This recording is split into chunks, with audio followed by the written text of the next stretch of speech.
Hey everybody, and welcome to my YouTube channel, Chad Robertson's Fly Tying and Fishing. Today we're going to be tying a olive beadhead woolly bugger. It's a great for beginners. It not only it teaches you how to tie a great pattern, but it's also a great pattern to catch fish with. You'll catch anything in freshwater and saltwater. It it's an amazing pattern. This pattern was originally tied by Russell Blessing in 1967, and it still proves today as one of the top flies that you should have in your fly box. So let's get at it, let's tie a fly, and let's have some fun.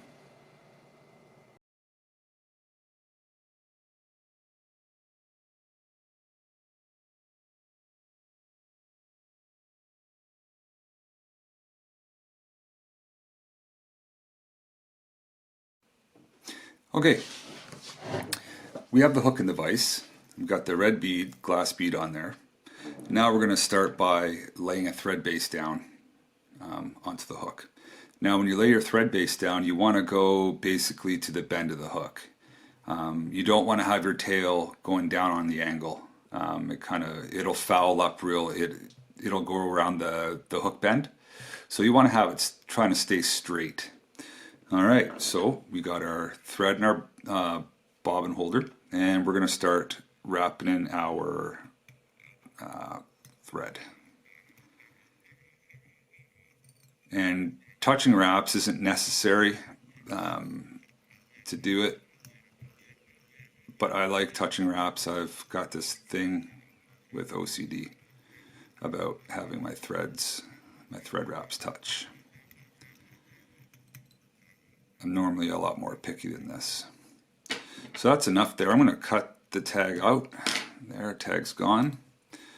And I'm just going to keep on going, and you're going to be careful around the point of the hook because you can end up cutting your thread on that point. So I'm just going to take a look here, see how it looks. Yeah, it looks pretty good actually. So we're about midway between the point of the hook and the barb. Okay, so now what we do is we take a piece of marabou and we're going to strip off some good webby stuff. Stuff that's going to give us a good flow in the water.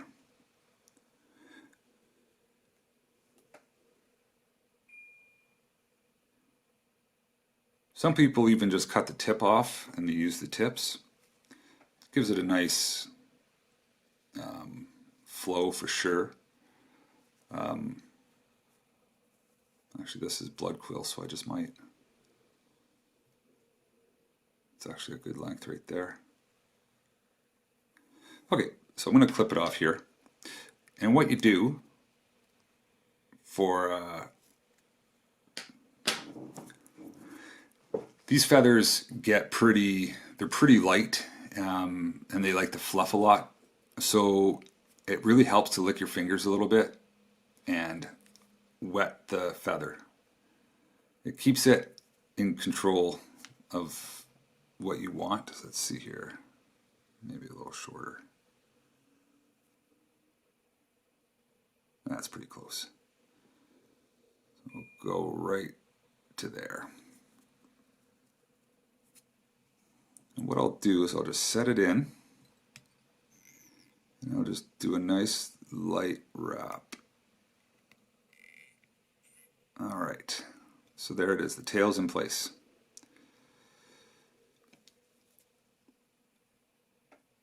And we're going to give it a little snug up so it doesn't come too loose when we're wrapping in the rest of the feathers.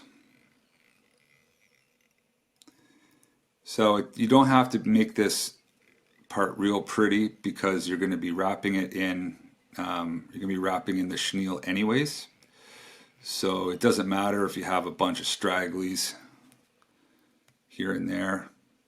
Makes no difference. You can always cut it out anyways. Makes no difference.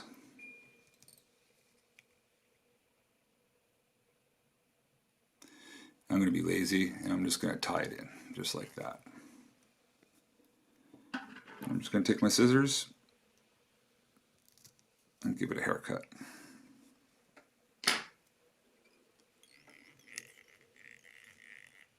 I like to have a bit of a build up towards the head of the fly.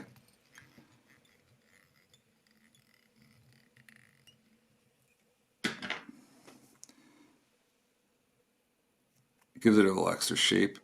So I'm just going to give it a quick little haircut here.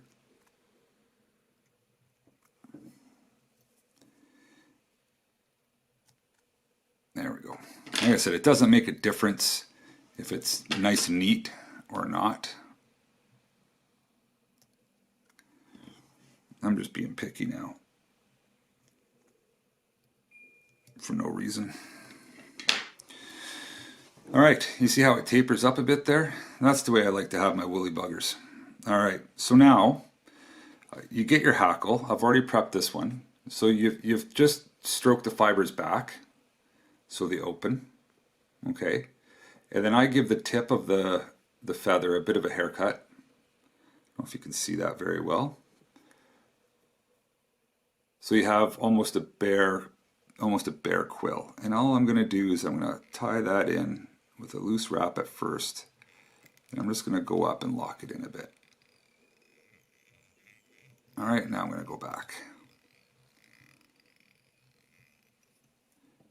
All right, now I'm going to put that into my spring clip. And now I'm going to take my chenille. Now chenille is basically a pipe cleaner without the wire that runs through the center of it. So all I'm going to do is I'm going to take it, and I stripped off some of the fuzz off the thread, okay? Now I'm just going to tie that in. Nice open loop, tighten it down, and just run. Now I'm going to run the thread all the way up. All the way up. And again, it doesn't have to be pretty because you're going to be wrapping it with this stuff anyways. So now I'm going to start wrapping the chenille in. And I'm going to start off right there by wrapping in that body in.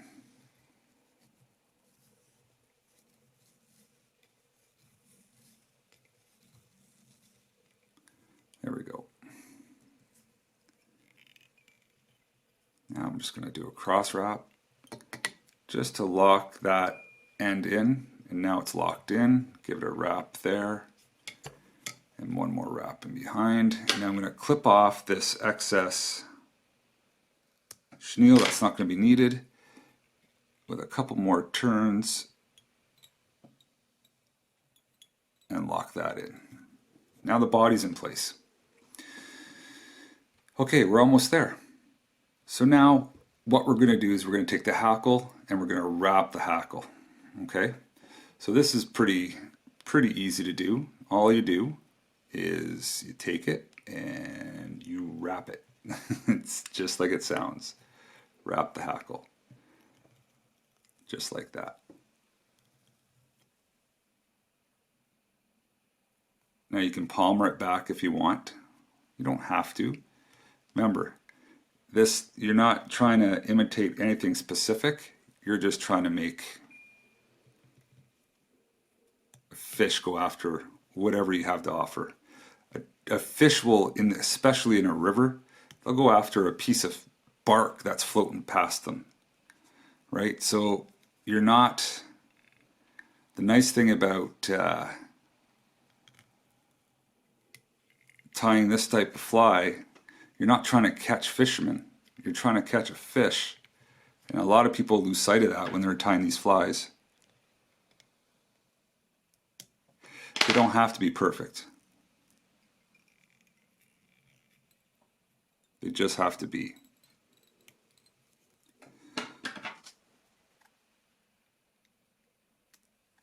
Now I'm just going to trim off the excess fibers that I don't like. Sometimes you get picky. There you have it. That is a woolly bugger. So now I'm going to whip finish it with 5 turns. Actually, I'm going to take this one out right there. Now 5-turn whip finish, just to finish the head of the fly. Makes your fly nice and makes it so it doesn't come apart. So 1, 2, and 3. And now I'm going to do 2 more.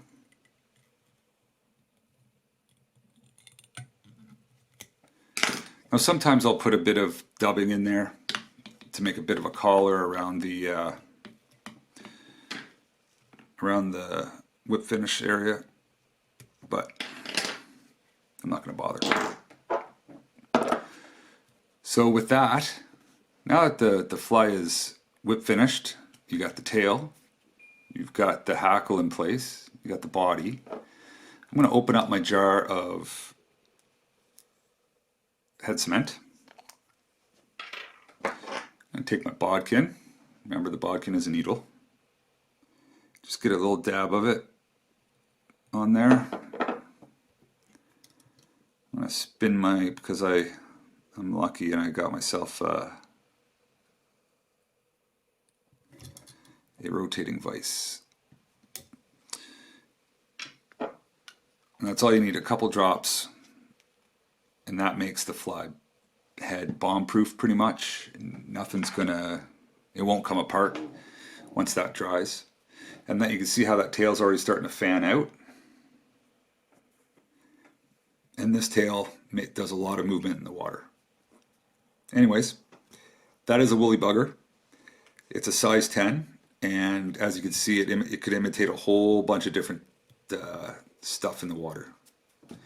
Alright, I hope you liked it. We'll be tying more flies next week, or I might even do something later on this week. Different fly, maybe I'll do a salmon fly or something. I happen to have this hook sitting here that's dying to be tied on. So that's a woolly bugger. It was originally tied in 1967, and it's one of the most popular flies out there today. It'll catch anything. Alright, thanks for watching, and have a great day.